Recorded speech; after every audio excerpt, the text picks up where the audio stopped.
আমার প্রিয় একজন বক্তা মিজানুর রহমান আজারি, এই তার বক্তা শুনছি, তিনি একটা আলোচনায় বলেছে খাঁটি মধুতে পিঁপড়া ওঠে না, খাঁটি মধুতে জমে না। তাহলে ভাই আপনি কৃষকের বুকে লাথি মারিছেন 100% সরিষা ফুলের মধু দানা বাঁধে জমা হয়, কিন্তু আপনি বলেছেন জমে না। আপনার একটা ওয়াজ মহফিলে 30, 40, 50 লক্ষ লোক জানে, তারাই জানছে আপনার একটা কথার মূল্য অনেক। আপনি এখন আমি বলবো, যদি আমার কথাটা আপনি শোনেন, যদি আমার এই আজকের এই আলোচনাটা আপনার কানে যায়, আপনি আবার মধুনে রিসার্চ করেন, আবার জানতে চেষ্টা করেন, আপনি আবার প্রকাশ করেন। কৃষকের বুকে লাথি বেরেন না। 4000 কৃষক আছে, অর্থাৎ মিনিমাম 5 লক্ষ কৃষকের ফ্যামিলি এই মধুর সাথে এখন জড়িত। এটা সরিষা ফুলের মধু 100% দানা বাঁধে, কিন্তু আপনি তো বলেছেন খাঁটি মধুতে দানা ওঠে না, খাঁটি মধুতে পিঁপড়া ওঠে না।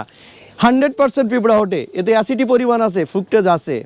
যখনই এটা ফ্রুকটেজটা নষ্ট হয়ে যাবে, মাটির রসে পড়বে বা ভিন্ন কারণে খোলা বাতাসে রেখে দেন, তখন বা গামলায় মধুটা রেখে দেন, এটা পিঁপড়ে উঠবে। আমার অভিজ্ঞতাতে আমি বললাম, ভুল হতে পারে, বাকিটা আপনি সংশোধন করে দেন।